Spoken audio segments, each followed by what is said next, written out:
Great. Hello, everyone. Welcome to another masterclass by Uni Discovery. My name is Ananya. I'm the founder of the company. And today I have a very special guest for Alumni Connect session, which essentially introduces you to different alumni from different parts of the world who've pursued their undergrads at universities abroad and have been through that entire study abroad journey that you're looking to pursue from here on. So I'm actually going to pass the floor right to the person himself. Dhruv, why don't you give us a quick brief about your background, where you pursued your undergrad, what you did, and we'll take it from there for our discussion. Sure. Thanks for that brief introduction, Ananya. And so my name is Dhruv Nair. I am 24 years old, and I currently am an account executive for CSM Sports and Entertainment, which is a sport and brand marketing agency headquartered in London, but I work out of the Abu Dhabi and Dubai offices. The most brief background I can give of myself is I first started my sport, and I've always been passionate about playing and working in sport, as I first started out as a national level golfer. So I actually represented India in the under 18 junior national team. I did that for 3 years, and I also swam for the Indian team under 14. So I always had a sporting background that I wanted to pursue. And when it came time to choose between a professional career or a professional playing career or a corporate career, I think it just came a point in time where I told myself that this is something that I could be better at, working in sport business. So I decided to pursue sport management. Great. And you did that at St. Thomas University, is that correct?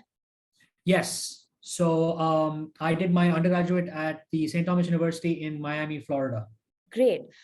What inspired you to essentially study abroad, and why choose that particular university?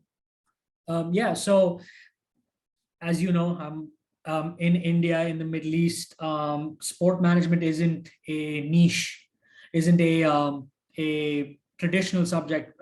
20 years ago, if someone from India told their parents they want to study sport management, they probably would not be doing it. They would laugh it off, or they would be told they would have to be a doctor or a lawyer or an engineer.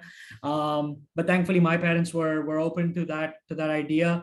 And the only reason I wanted to study abroad was because I knew that sport particularly was the strongest, was blossoming, was growing the most in America on the west side. So I could not afford an education in America without some sort of scholarship or financial backing.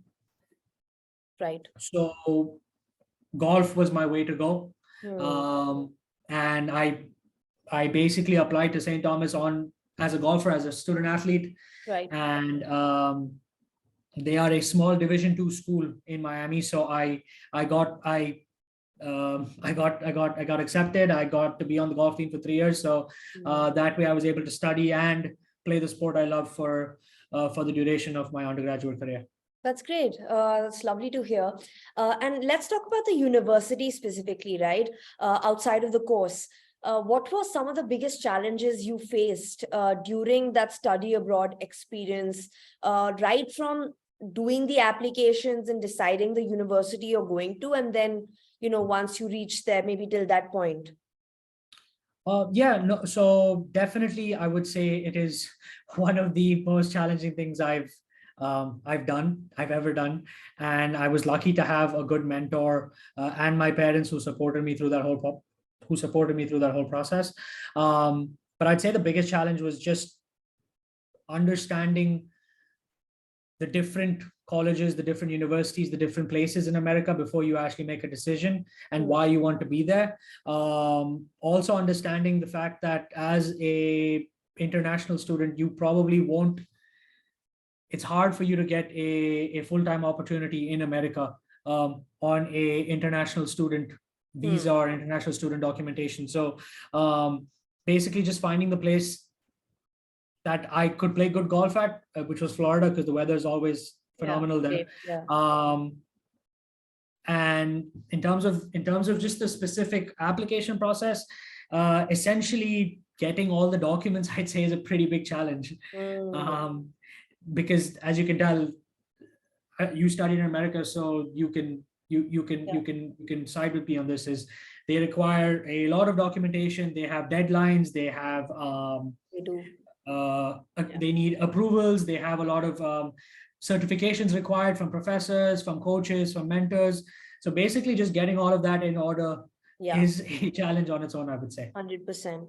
And in terms of I'm getting granular, but locking the university down was something that, again, did you select the course because you were very passionate about sports management and business administration clubbed with that? And you worked your way backwards then to decide which universities fit that course, but also allow you to pursue your skill in golf. So that's kind of how you made that decision. And did you then start Googling, like, were there certain keywords you typed out?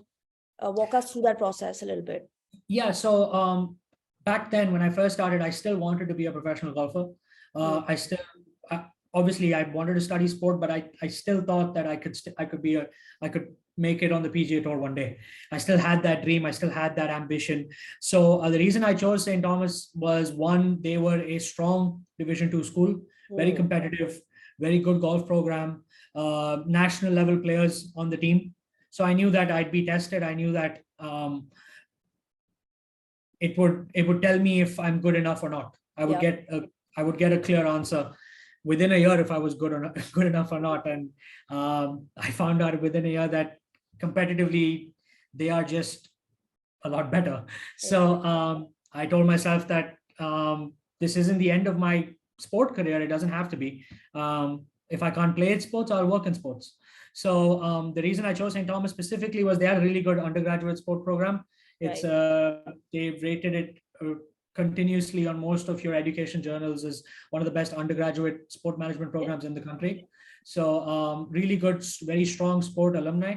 95% of the alumni work in Florida sports, either in basketball, football, hockey, baseball. So so I saw the strong alumni base, and I saw that the location is prime, which is one of the reasons why I decided to narrow it down to a good program and a very competitive team.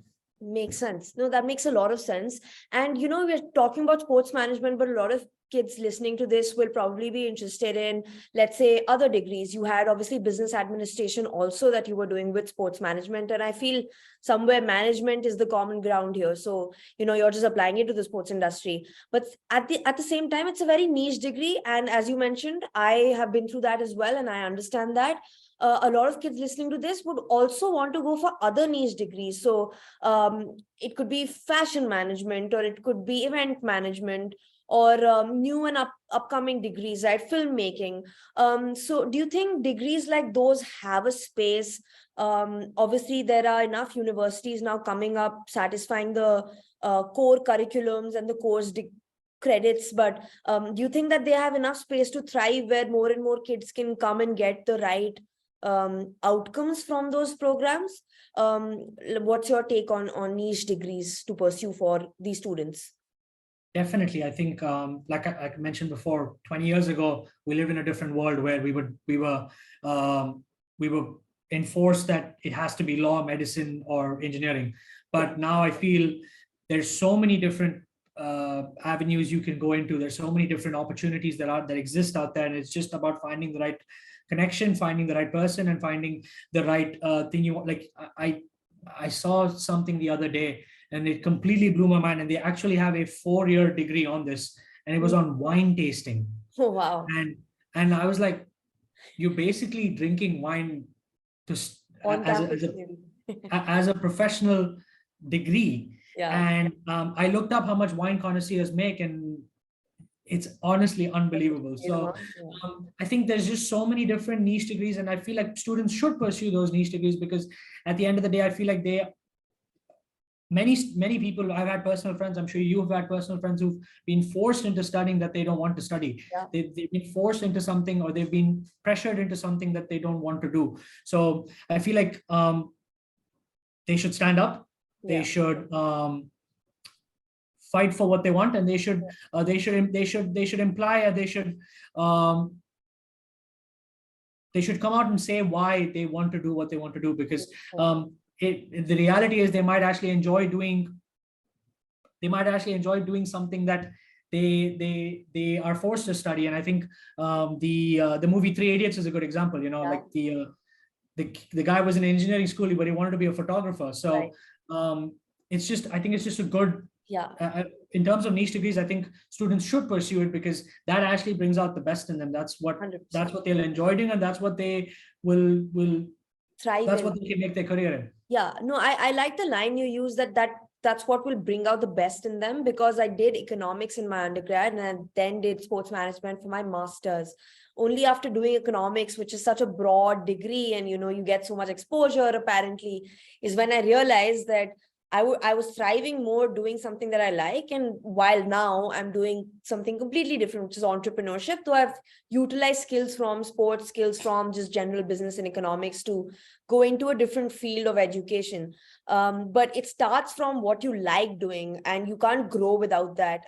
I think I had maybe 10x more growth while pursuing sports management, even though it's quite niche. It introduces you into avenues you would never think about. So you can obviously always go from niche to broad, but to go the other way, life might just get very late for you. Exactly. I mean, I think we already have way too many lawyers and engineers and doctors in this world. We need something new, and I think a niche degree is the way to go.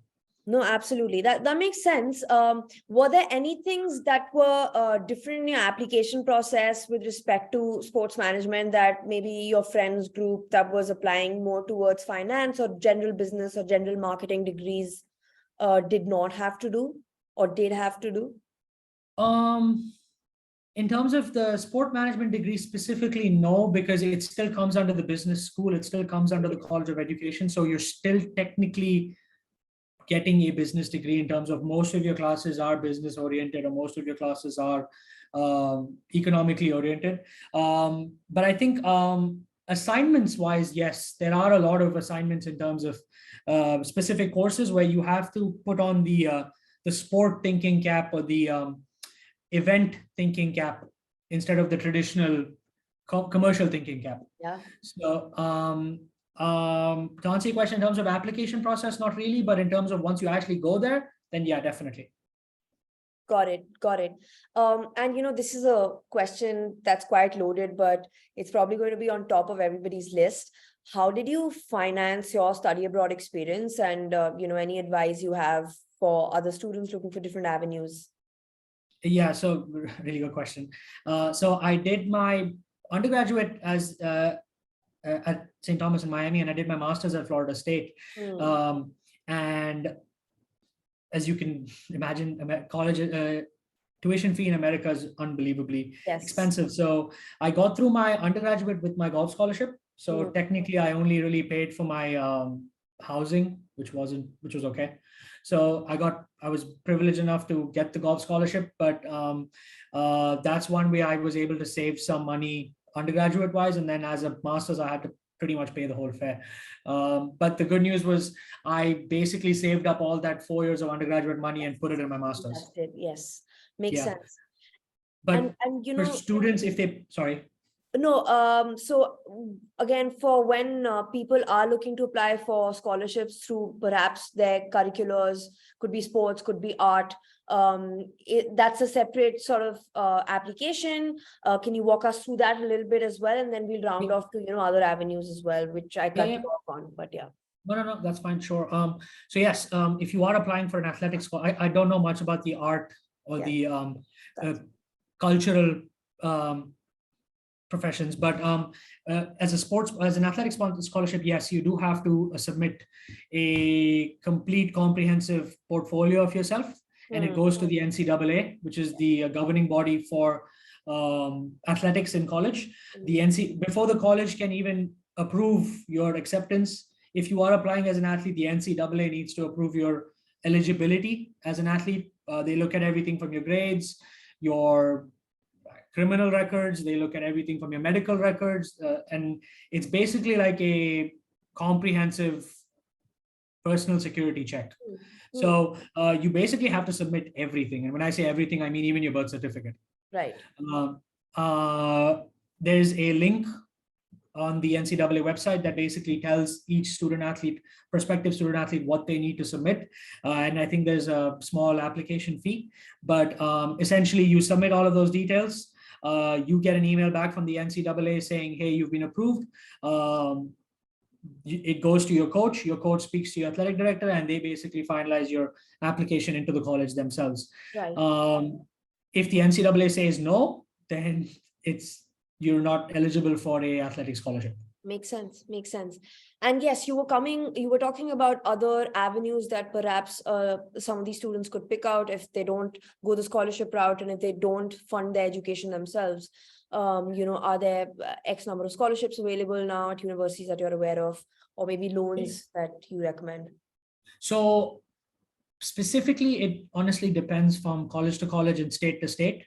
There are some colleges in California, there are some colleges in Florida, there are some colleges in New York that fund international students based on very, very, very good grades. So a strong SAT score, a strong 12th grade score, a strong 10th grade score, that goes a long way. And then I think the biggest thing so essentially you speak to your academic advisor and you explain to them the financial situation, and they will ask for proof, which you provide. And essentially, I think it all comes down to your letter of statement, because I think that's the key. That's honestly the most important part of your application. Anything you do is, even if you're applying for a job, the resume, everything is cool, but at the end of the day, it's the covered statement or the cover story that you are depicting. So I think as genuine and as understanding of the college's values as you can be is what usually helps students get. If it's not an athletic scholarship, it can be an academic scholarship. If it's not an academic scholarship, some states like Florida have state funded scholarships, but that again goes to a very, very, very small population. So if you are American, on the other hand, it's a lot easier because you get state and you get the state to fund your education, and it's a lot easier. But as an international student, I would say to get the funding or the financial help that you require, I would say, is to speak to your advisor and see what different options that they can give, and essentially try to make a really strong cover story or a cover statement that basically depicts why you're deserving of that scholarship. Because if you can't do it athletically, then you have to give them something to work with. So if you don't have the athletics, then you need to have the grades. If you don't have the grades, then you need to have the athletics. Me, when I came from school, I didn't have much of the grades. Like I was a very average, I was a B+ student. I wasn't your typical Albert Einstein kid who used to get A's. I was a very mid-average student, but my touchwood, my athletics got me where I needed to go. And yeah, so I would say the biggest thing I say is, if you don't get into the college you want to, don't give up, don't get disheartened, because, and I know it sounds cliche, and I know they've probably heard it hundreds of times, but honestly, like there's so many colleges in the US, one of them will give you a chance. And you don't need to go to the Harvards, or you don't need to go to the Princetons, or you don't need to go to the Oxfords of the world. You can go to the most basic, because a degree at the end of the day is a degree. It goes up on the top of your wall. And yeah, that's, I think, the biggest advice I could give, because I was declined at multiple schools before I got into the one so I think it's just really just pressing yourself and pushing yourself. That's actually, thank you for sharing that. I think that's going to go a long way with a lot of kids listening, because this can be a very tiring process, to say the least.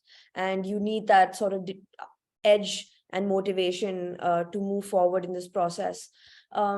Let's talk about location a little bit and other factors, right? How important is that in choosing the college? Because the reason I ask this is, after graduating, right, part of the reason people would go and choose a New York City more than the college itself is because they know that they'll have access to loads of internships, loads of job opportunities in a big city. And also the entire, again, as undergrads, kids want to enjoy themselves as well. Being in a city could be, a very different experience. So how important is location? How important should it be in choosing a college, according to you? I think a very variable answer. I think it just depends from person to person. Some people like the quiet life. Some people like it, keeping it reserved. So they tend to go to a smaller, less populated city. Some people like the hustle and bustle. Some people like, so I think location is very important in terms of your college life, because it essentially is where you're living for 4 years. So if you're not happy where you've chosen, then it could be a problem. So location is probably the most important thing after the financial part of it, just because you want to be in a place that's safe. You want to be in a place that's affordable.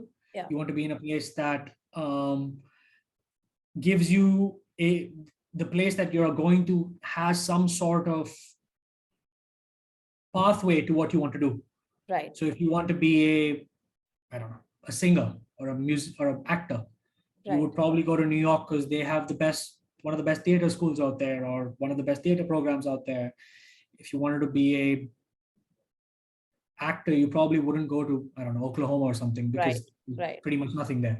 So, but on the other hand, to be fair to Oklahoma, if you want to be a football player, you probably go to Oklahoma because they have the best football players out there. So I think it just really depends on city to city, and it really does involve, and it requires you to do a lot of research in terms of the names of the colleges are cool, but at the end of the day, it's the city you're living in, it's the location you're living in, and you just want to choose a place that's, I would say, affordable and safe. Correct. No, the most important factors actually. And then, you can work backwards from your goal in terms of, I think the Oklahoma, New York acting example was very spot on.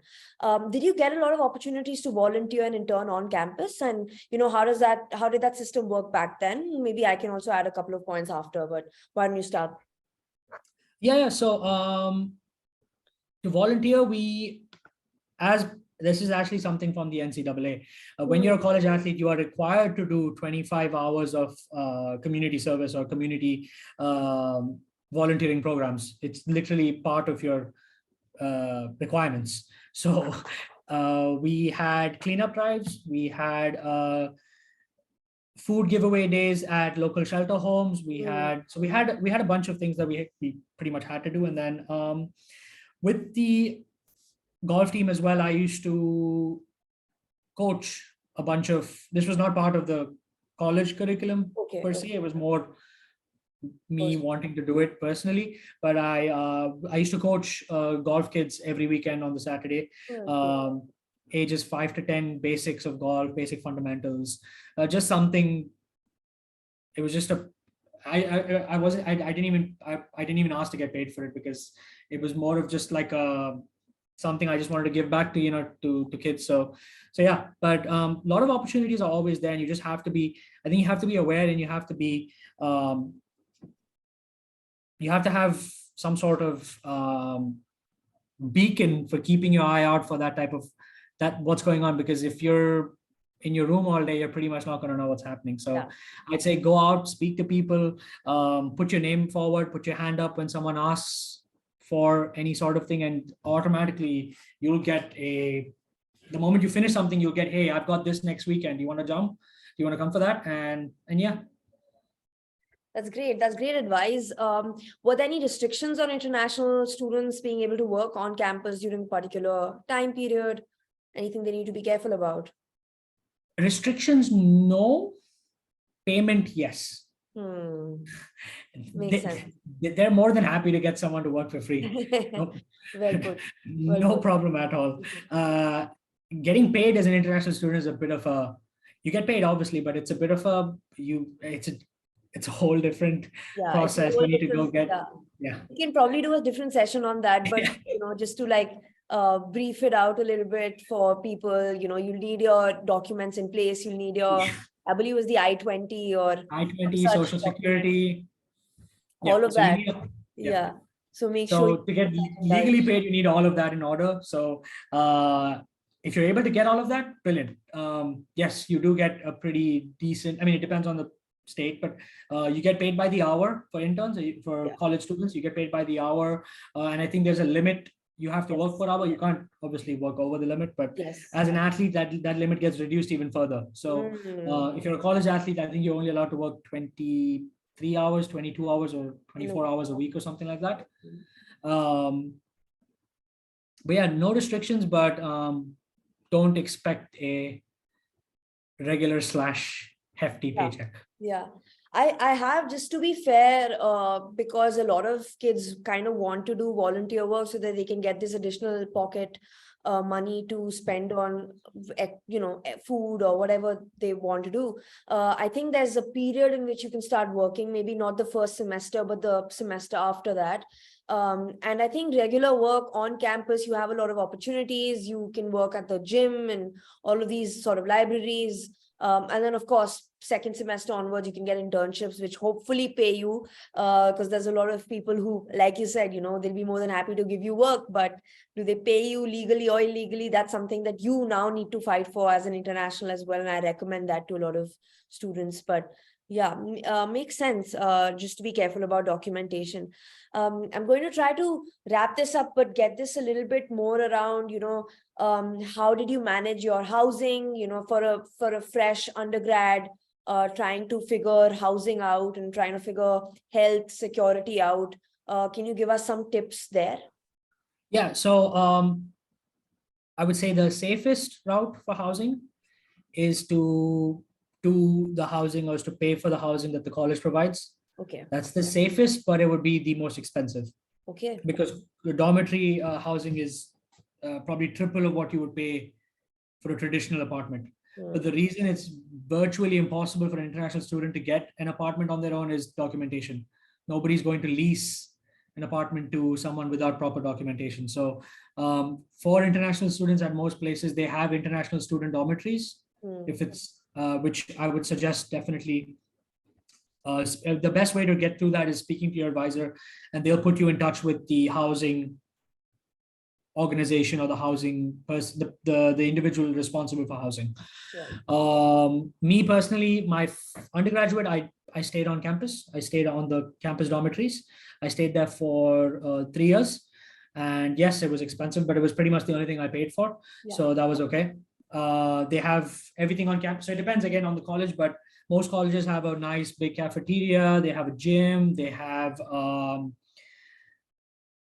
libraries. They have study rooms. They have gaming rooms. So it's a life by itself, and it's obviously not like you see in movies, but it's still pretty fun, and it's where you make a lot of friends. And actually, I would recommend for a freshman to live on campus, because you would make a lot more friends as a freshman than you would in your senior year. So for the first year, I would definitely recommend living on campus. I would definitely recommend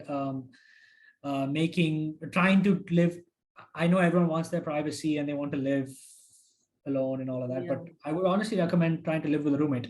Right. That way you learn social skills, you learn how to live with someone, you learn things you probably would not have learned in India.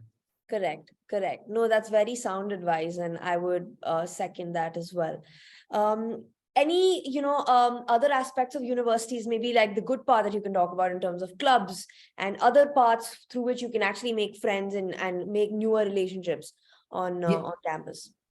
Yeah, so most colleges actually have an international student community or an international student club. It's just about finding the right person, and there's usually a WhatsApp group or an iMessage group that usually has events going on that day. Like, hey, tomorrow's Diwali.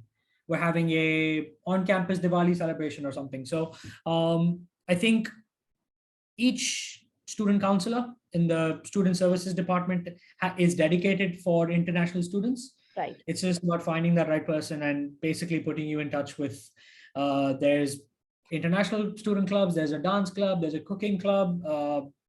What can I remember? There was a gaming club. There was a lot of stuff, but yeah, I think it's definitely, if you're someone who struggles with making friends, if you're someone who struggles with making a connection, I would say start off slow. Right. First, connect with your roommate. Hmm. First, connect with your roommate, then connect with your flatmates, Hmm. then connect with the people on your floor.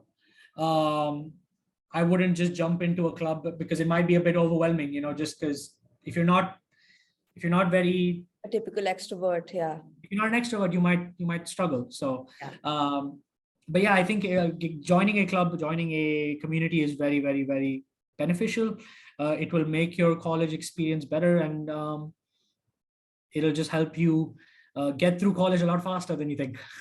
Great. No, I think that's wonderful advice. And it's very important to have these tips in mind, because a lot of kids go to college, they feel overwhelmed, they feel lost, and they need those connections, especially anybody living away from home or India for the first time. So thanks for sharing those. Now, what advice would you actually give to students who are considering studying abroad? Any quick factors, any quick points that they should keep in mind? Don't let anyone tell you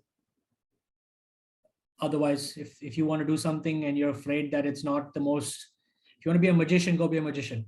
Yeah. Don't let anyone tell you what you're doing is wrong, what you're doing is not popular, because it doesn't matter. Yeah. That's just noise. So don't if you want to do something niche, and if you want to do something that you feel you are good at and you feel you are specialized at, I promise you, there is a place abroad that will cater to you. It's just about finding it. Yeah. If you want to be someone who cuts hair, if you're, I don't know, it can be the most, if you like that, follow it. Don't stop. Don't even let your parents tell you you must be an engineer or a lawyer or a doctor or whatever. Yeah. Show them why you deserve to be whatever you want to be. In terms of college, I would say, honestly, I made this mistake my first year. Was I stayed too much within myself. I didn't go out too much, and not because I didn't want to, I wanted to, but I wasn't the most social person at the time. So I think it's easier said than done than just go out and make friends. It's a lot harder, and I get that completely. Trust me, I get that. But I would start slow. I would make a friend, and then slowly, and then slowly, and then slowly. And I think the best way to do that is playing a sport. If you play a sport, you automatically make friends, because 95% of games are team games. Yeah. At the end of the day, you're playing basketball, you'll make 5 friends. You're playing football, you'll make 11 friends. You're playing tennis, you'll make 1 friend. You're playing baseball, soccer, softball, whatever. Yeah.